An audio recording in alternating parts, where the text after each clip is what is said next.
Hey guys, welcome to another episode of Thinking Like a Bank, where we show you how to think like a bank by applying the same strategies and principles that banks use to help you find more financial freedom in your life. I'm your host, Sarah Ibrahim. With us today, I have Mustafa Ladha. Mustafa has spent over a decade in the real estate space. His experience ranges from investing in single family homes to structuring syndication investments. He specializes in creating passive real estate investment opportunities with the aim of delivering double-digit returns. Mustafa accomplishes this through various means. Mustafa, welcome to our podcast. Thank you so much, Sari. It's an honor to be here. Yeah, thank you for joining us. I've been really excited about this episode for the last couple of weeks now. I talked to you a couple of weeks ago, and I was really intrigued by what you guys are doing and your background. Obviously, this show is going to talk about real estate investment, being a passive investor in different real estate syndications, like we've talked about on other episodes. Before we jump into real estate and syndications, do you mind sharing more about your background and how you got into the specific niche?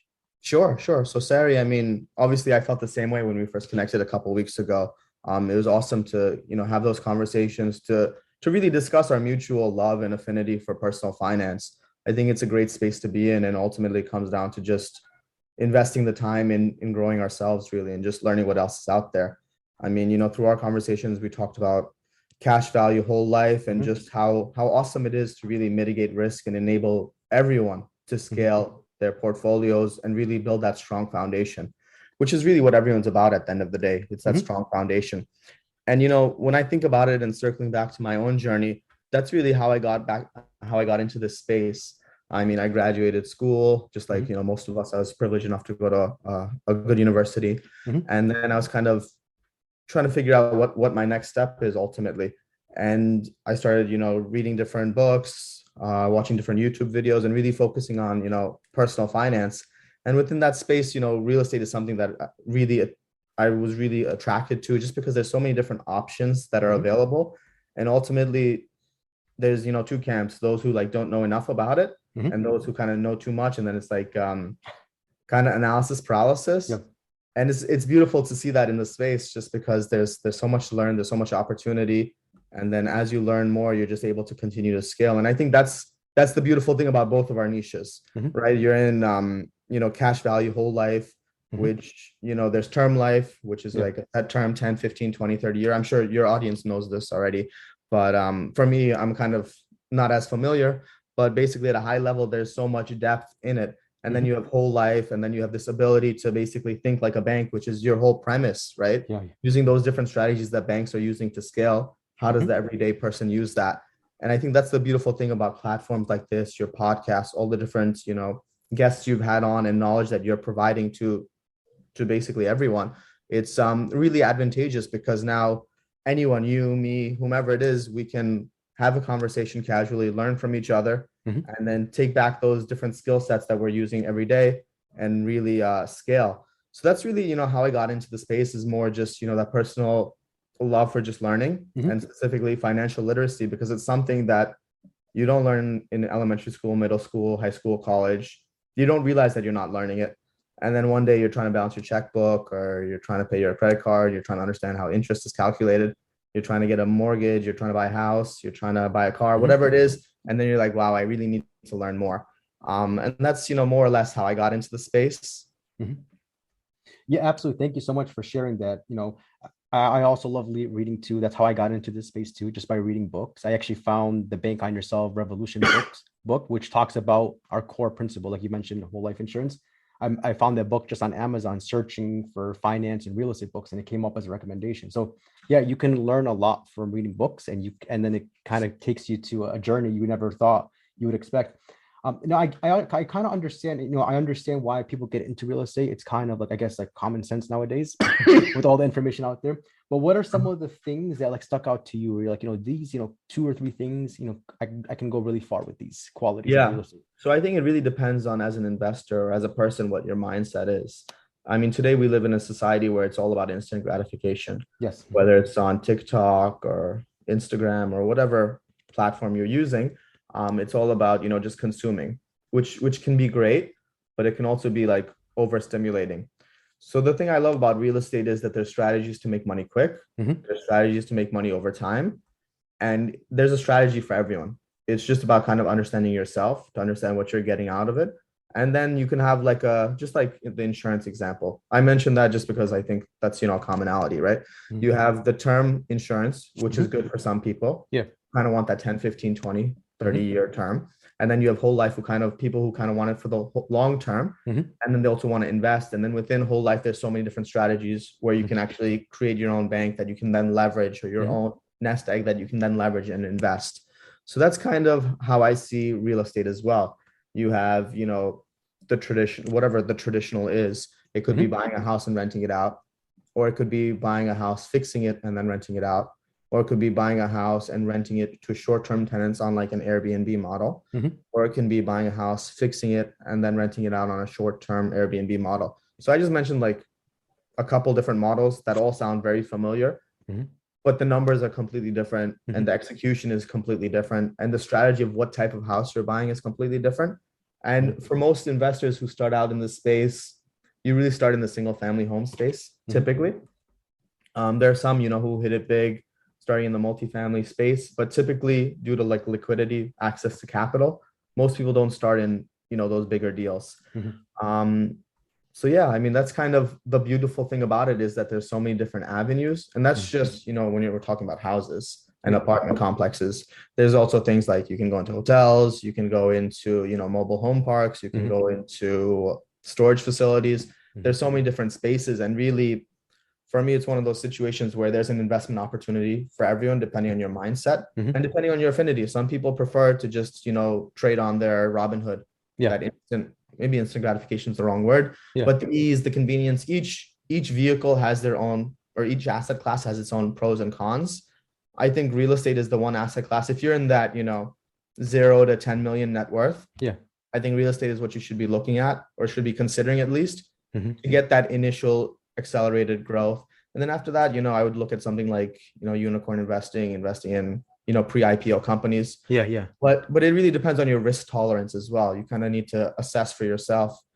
The individual investor might prefer the stability of long-term investing, and they might prefer like uh, an ETF that tracks the S&P 500, Yeah. right? And then they might be targeting their 5 to 8% return. Yeah. Meanwhile, you might be like, hey, I have $10,000. Mhm. What can I do with this? And I'd say, okay, you can take this 10,000, you can put it down 3.5% down, you can Mhm. buy this house, and you can, do X, Y, and Z, and you can rent it out. Mhm. And then in time, that house will become more valuable. Mhm. If it's appreciating around 3% is the like national average, 3 to 5% a year. Mhm. The house is appreciating. The house might have been worth, let's say, 300K, just Mhm. for discussion purposes. Mhm. So it's going up that 3 to 5% every year, but you only put that 10K down, for example, as an example. Yeah. So the 300K is going up, let's say 3% every year, but that's much more on your cash on cash return if you were to sell, right? Because you use leverage. And then concurrently, you individually might not have been able to afford the mortgage, but you rented it out, so you're no longer paying the mortgage. Mhm. Or you either rented out the whole thing, or maybe you lived in one room and rented out the other rooms. So bottom line, the reason I love it is because there's so many different strategies. Mhm. The only one who's like limiting anything in real estate is me, myself, and my lack of knowledge. Yeah. But really the onus is on me to just learn more. Yeah, yeah, I love that. You mentioned, leverage. I think it's a key component, right, of real estate. Like you mentioned, a single family house with 3.5% down. You mentioned cash on cash return. How would one calculate cash on cash return? Beautiful. Yeah.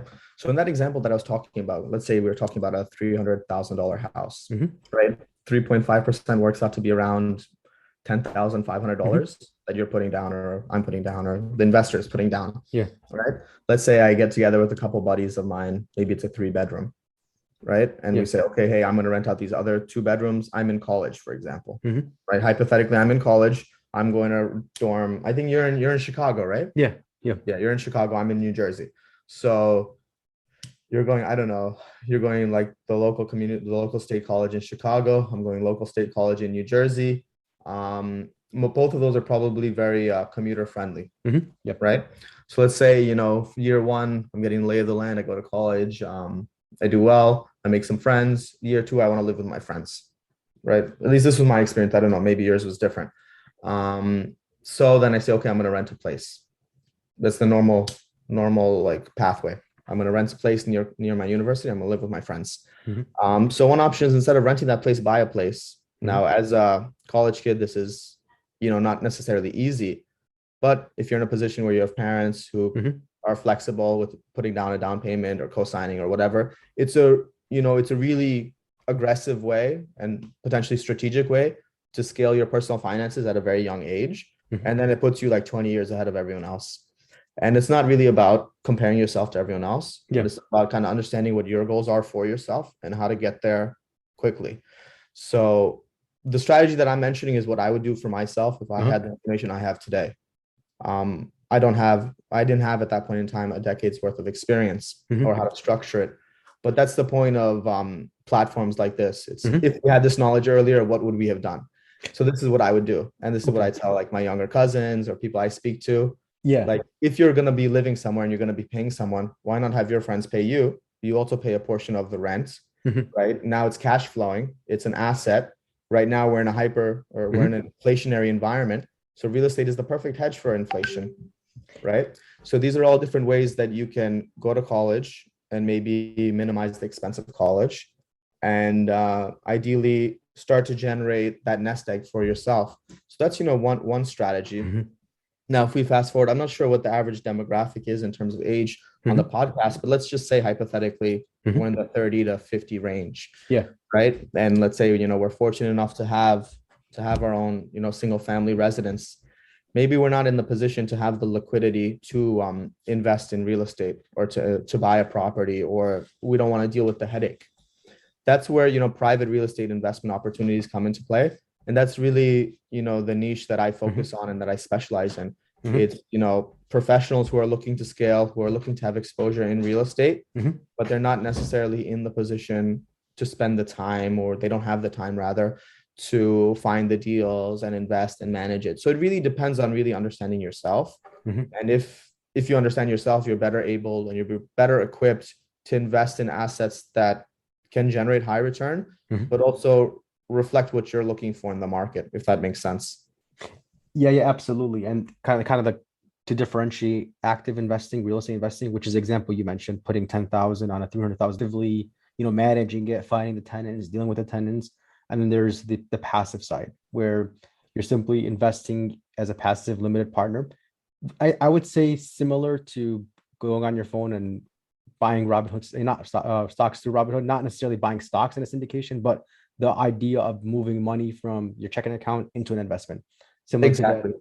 And the benefit, I guess they both have pros and cons to each one, active and passive.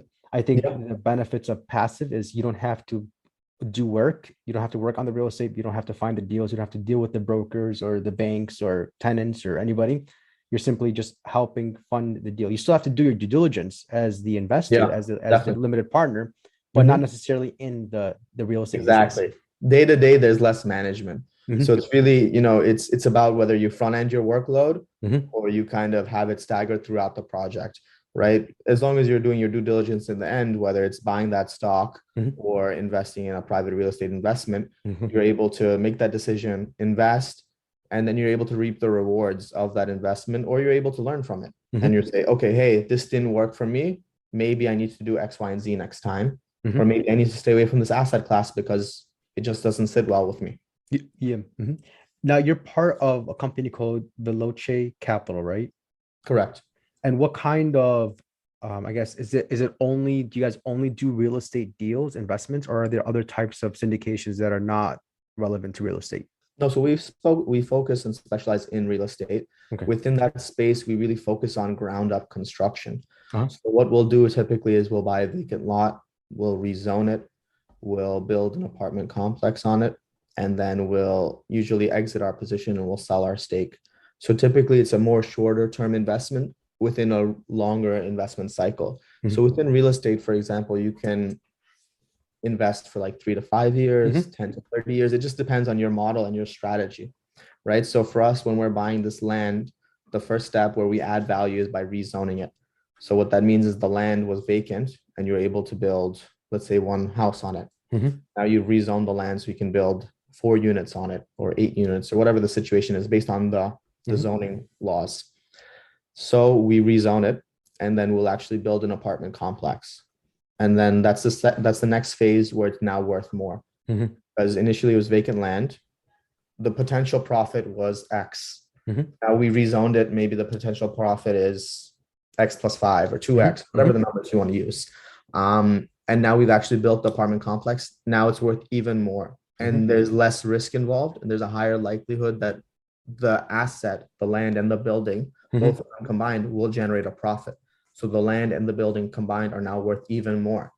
And then that next phase is when you stabilize the asset. Mhm. What that means is you actually, get tenants in, tenants start paying rent, and Mhm. then the property is now cash flowing.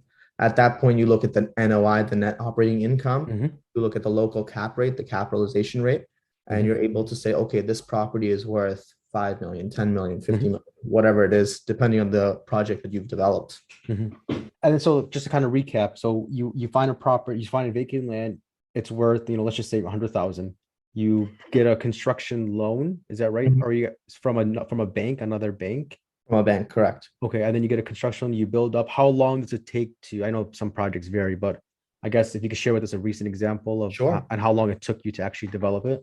Sure. So, like you mentioned, every project, is different. One caveat I would say is we don't just do vacant land. We also do like properties. Like we'll Uh-huh. buy a single family home, demolish it, and do the Okay. same thing. So it's not just vacant land. Mhm. But anyway, right now we're working on a project. It's called Fair Street. I know we mentioned it on our last call, and you kind of, had a few questions and wanted to understand the deal a little better. Mhm. So right now we're developing 188 units in Paterson, New Jersey. The project's called Fair Street. Basically, it's going to be structured as two separate buildings. Mhm. Each one is going to have about Mhm. 90 or so units Mhm. in each one, 94 units in each, Mhm. and then one commercial space in each. And they're going to have about 90 parking spots in each building. So it's going to be two buildings, total of 188 residential units, Mhm.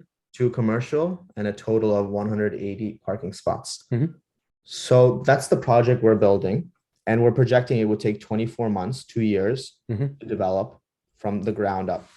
At that point, we project it would take about 6 months to actually stabilize the apartment Mhm. complex and rent out those units. So the total project is projected to be 30 months long. Mhm. We're projecting a 66% cash on cash return.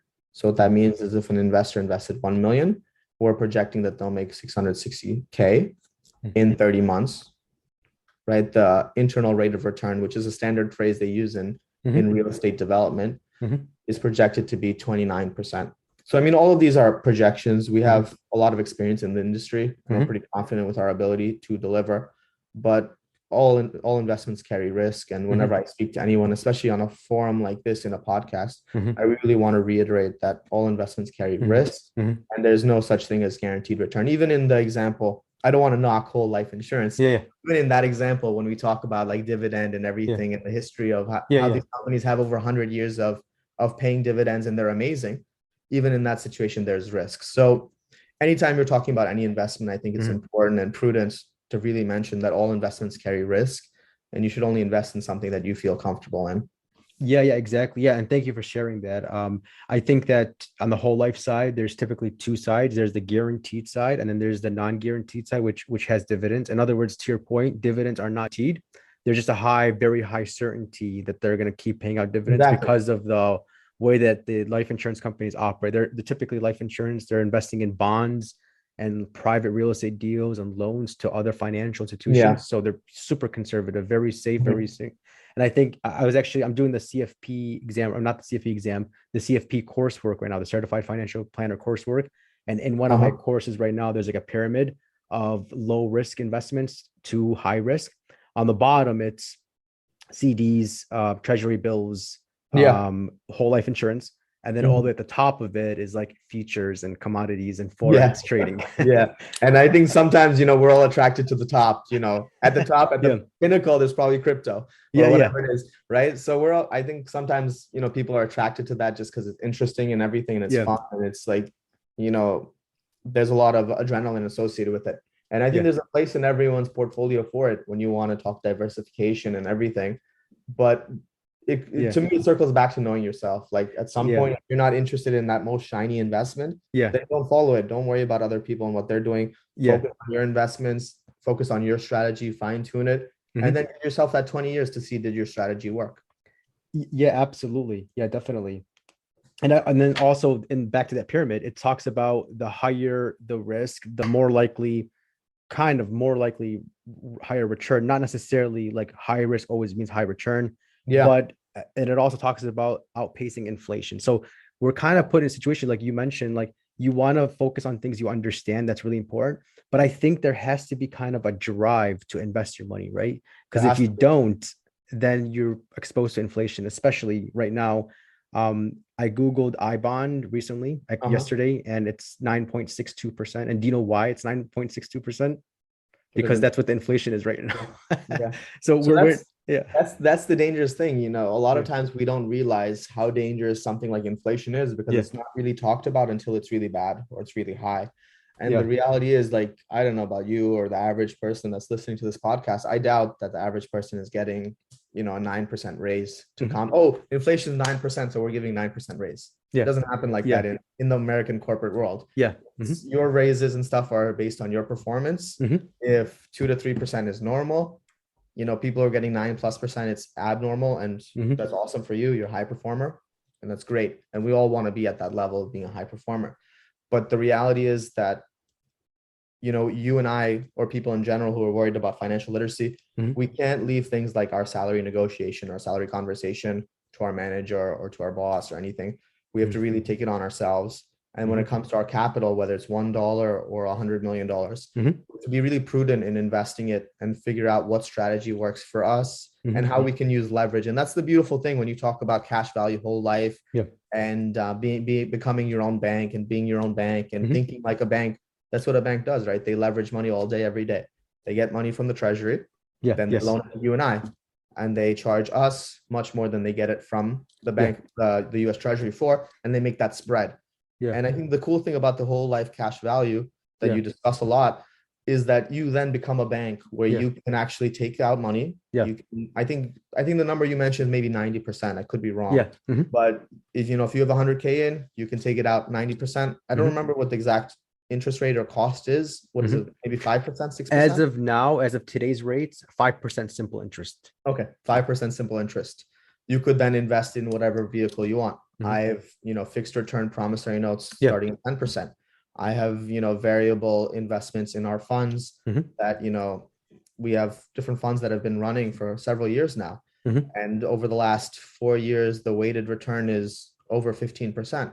So you have variable return at about, let's say, above 15% Hmm. over the last 4 years. And that's, a huge asterisk. Some years were worse, some years were better. We had peak COVID performance. Overall, we target double-digit returns, Hmm. but nothing is guaranteed. So I'm, prefacing it a lot with, Yeah. there is risk associated with every investment. And then we have, structured promissory notes, which can be paid out as often as monthly Hmm. for investors, right? So, and those start at 10%. So taking that example, Sari and I sit down on a podcast. Sari Yeah. decides to invest 100 million. Yeah. Sari's, loaded, and we're all happy for him. But it's 100 million of his whole life insurance money. So although he has liquidity as well, he wants to leverage the bank's money because that's what the podcast is about. Hmm. Um, Leveraging other people's money to really scale, because that's what banks do. So now he gets his 100 million from the bank from Hmm. his whole life. Hmm. It costs him 5%. Yeah. He invested with Veloce Capital. Hypothetically, he Hmm. makes 10%. So net, he's making 5% profit off of, I guess Sarah, you would consider it your money, right? Yeah. I would consider it the bank's money or the whole life insurance policy's money, but Yeah. really it was your money in the whole life that you then leveraged. Yeah. So Yeah. Yeah. For however we sure. look at it, really, it's like an infinite return because you're still putting in money into your whole life. Your whole life is still invested. Yeah. It's still getting paid out. I guess depending on the structure, it's still getting paid out that 3% or so dividend. So Yeah. it's like you're making money in two buckets. Exactly. Yeah. And then when you borrow against it, it used to grow. So whether you borrow against a policy or not, it still compounds and still grows. So, like you said, if you borrowed, invested with you guys in one of your structures at 10%, you would make a spread buying the money at 5% and then kind of selling it at 10%.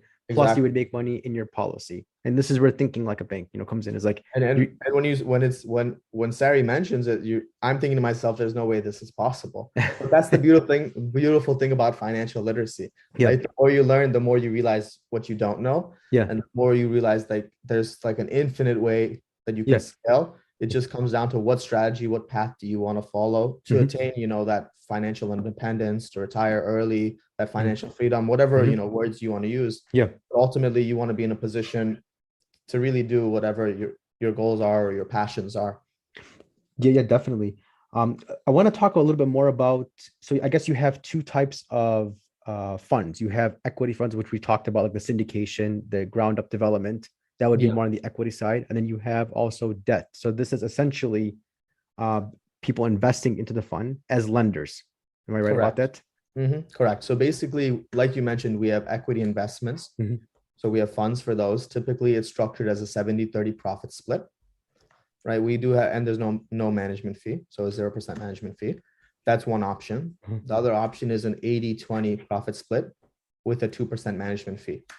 So the structures sound a little different, but bottom line, the projected return to investors is similar. It's just, two different vehicles that invest in the same product. They invest in the same ground up construction deals, the same type of deals, the same type of structure, but not the same exact deal necessarily. And then we have the debt fund and the debt structure. And the cool thing about the debt structure is what you're going to get all day, every day. And whether I've delivered for you all day, every day. Because with equity investments, there's variability, which some people don't like. And that's why I circle back to it's important for you to know yourself. Yeah. Because I don't want to ever be in a conversation with Sari or with anyone. And it's a conversation where I'm telling them what to do. That's not how I structure my conversations. I structure very fluid. Yes. You tell me what you want. You tell me how much you want to make, and we'll go about it, because ultimately I'm here to deliver for you. And that's the cool thing about the debt.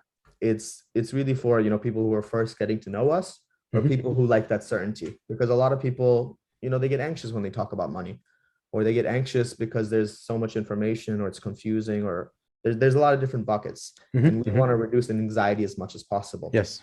So if it's a situation where you come to me and say, hey, Mustafa, I'm looking to make 10% a year. Like, okay, Sari, sounds good. How much are you looking to invest? I know you mentioned 100 million last time, Sari, but we'll lower it now. We'll say 100K. So now Sari's looking to invest 100K. So I'm like, okay, Sari, no problem. How often do you want to be paid? Now, this is already like a different structure conversation, because normally, it's more rigid in real estate. And real estate is structured in a very rigid manner by nature because of the asset class you're investing in. You're investing in a product that is illiquid by nature. When you go to buy a house, and Sari, do you own your house? Yes. So when you bought your house, how long did it take to find it and buy and everything? Everything, the whole process to get your wife on board. I know you mentioned you have a son. I don't remember. I don't know how old he is, but to get your son on board, to get yourself on board, how long did it take? Find it, buy it, move in. Yeah, it took a while. It was a process, especially in the market. It took about 3 months to find. We saw like 60 houses in 3 months. Found it, got the loan. It took like 45 days approximately for the loan to go through. But yeah, it was a process. So altogether about 3 months. Okay. So same for me, right? About 3 months. Okay. Now imagine selling it. Do you think it would take 3 months, 1 month, 6 months? Like, what do you think? I think if we sold it right now, if we rushed, we'd probably be out of here in 3 months. Okay. So it took 3 months to find it. 3 months to sell it. Yeah. If you were going to do anything to add value in the property, it would take some time. Let's say 1 day. It took you 1 day to add value. Hypothetically, it took you 1 day to add value. That means 6 months. Right? Now I'm coming here saying, hey, I'm giving you options of being paid out monthly, being paid out quarterly, being paid out semi-annually or annually, right? So very simply, for me, it's important, and I think for investors, it's important to understand where money comes from and how profit is generated. Right?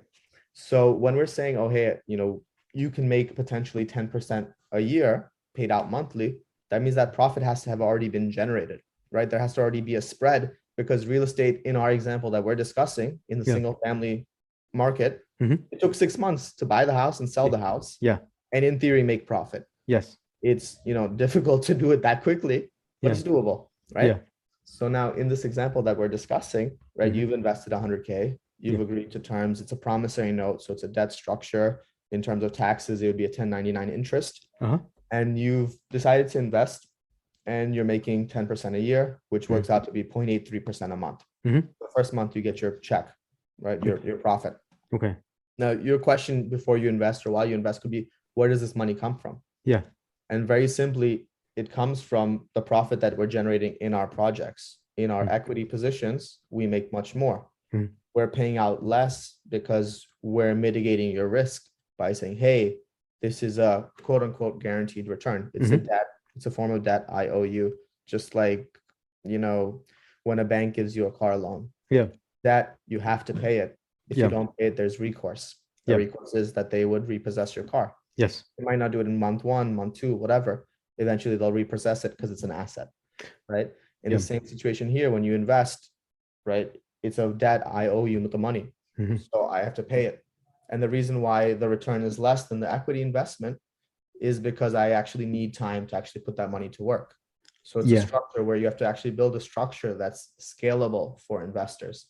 And that's kind of, you know, the ballpark, because a lot of investors, in my experience, they like the monthly cash flow. Yeah. Because it's kind of like, it kind of supplements their, you know, their paychecks. Yes. You get paychecks every two weeks or twice every month. And then you get this check from Veloce, ACH, straight to your bank account. It's very convenient. People like it. And then it builds trust. Right. So some people will come in and say, hey, Mustafa, you know, I'm looking to invest in this Fair Street project, but it seems a bit confusing for me. So I think I'm going to hold off and I'm going to go for one of your debt vehicles because it makes more sense and I can understand it. And in the back of their mind, they can hold me accountable. Right? At the end of every month, they know if the money came in or not.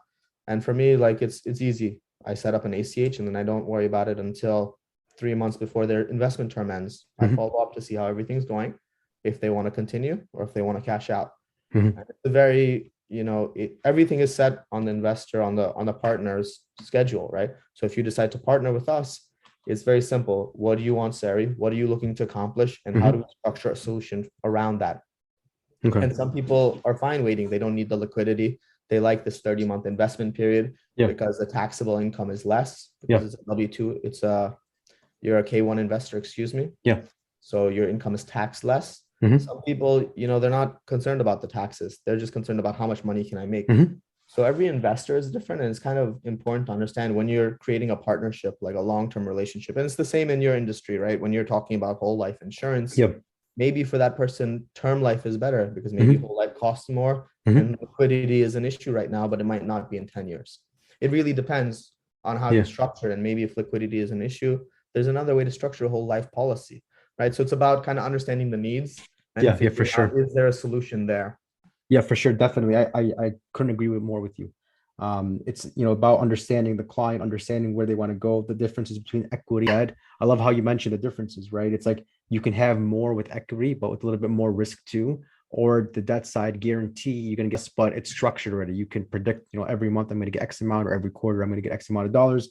There's different, and then a lot of companies, right? Like almost, I would say, the vast majority of companies are structured with either equity and debt, both. Like they have their banks and then they have their equity partners. So this is a very common thing in business to have both equity and debt, and like a balance. I think, like, I don't know, 70-30, maybe 70% equity, 30% debt, or whatever. There's no hard rule behind it, but there's typically like a balance between debt and. I agree with you. It is very common, but I think in the real estate space, in our industry, I think it's less common, or maybe people just get confused, or maybe it's packaged differently. I'm not really sure, but I think ultimately, like, you want to partner with somebody who has a track record. You want to partner with somebody who you trust, and you want to partner with somebody who kind of delivers for you. And I think that's the beautiful thing about Veloce Capital. As you get to know us, you know, we're not the biggest name on the block. We're not the biggest company on the block. And that's sort of by design, right? Like, we want to really, you know, start out with more friends and family, and then it's just scaled from there. And that's kind of where we're at, where we've had, you know, solid, consistent returns for investors. And we're just looking to continue to develop that relationship. Very nice. And I think from our conversation a couple of weeks ago, you have a few options, right? You have options. I think the equity side is only for accredited investors, typically very similar to other real estate syndications, usually like $50,000 minimum, accredited only. And then you also have non-accredited, which could be the debt side. And I think, if I'm not mistaken, it could be as little as $5,000 to invest as a limited partner. Yeah, so there's a couple of things, right? So we have, on the debt side, it is accredited only, actually. Okay. So the debt side is accredited only. It's as low as 25,000 typically, and terms start at 10%. So it's quite a low minimum, to be honest with you, in the industry for such a secure product. Then on the equity side, we have, I don't want to keep it technical, but I'll mention the terms just in case people aren't familiar. Yeah. We have something called a Reg A, Uh-huh. Regulation A. It's a guidance under the SEC. What that means is the SEC has reviewed our financials. They've reviewed everything and they've given us approval to raise money and to talk about it on platforms like this, Uh-huh. which is why I discuss it. That's as low as $5,000 and anyone can invest. You don't need a certain amount of money. And the thing is, when we mention terms like accredited and non-accredited, sometimes people get confused. The way I say it is very simply like, just reach out to me. Yeah. We can have a conversation.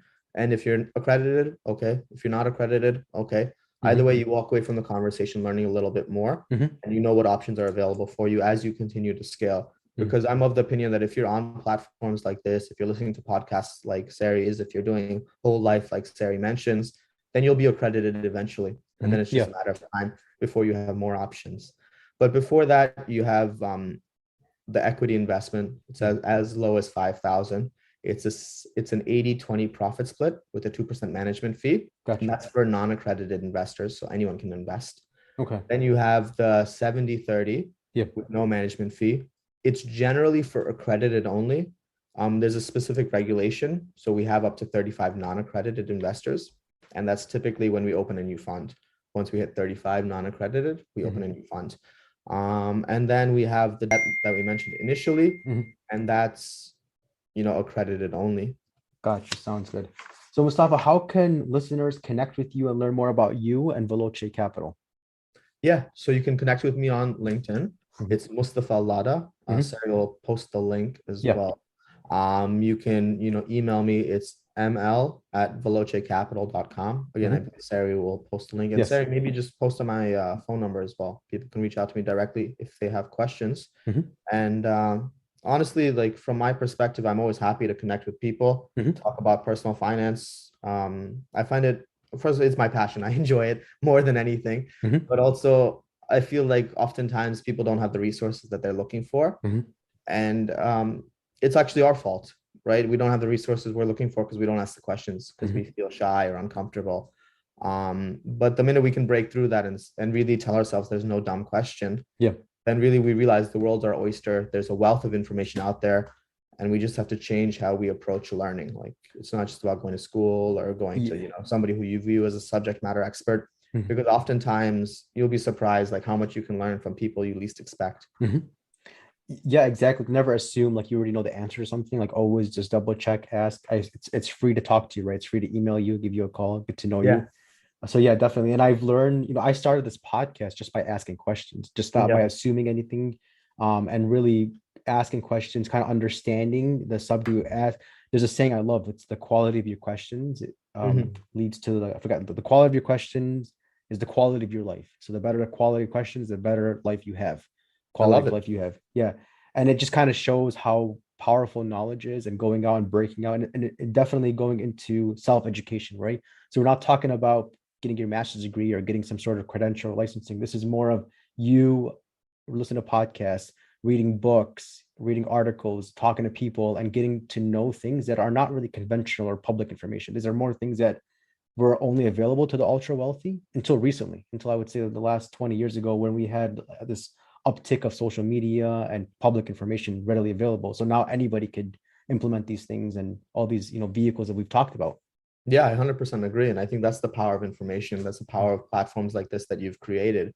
It's just an avenue for everyone to learn more and ideally scale together. Yeah, Mustafa, thank you so much for being on the show with us. I really enjoyed our conversation. I'm looking forward to having you back on in the future. No worries. Thank you again. I really appreciate it, and keep up the great work. Thanks, you too. To learn more about what we do and how we can help you grow more wealth, please visit www.finassetprotection.com. That's FIN assetprotection.com. The topics presented in this podcast are for general information only and not for the purposes of providing legal, accounting, or investment advice. On such matters, please consult a professional who knows your specific situation.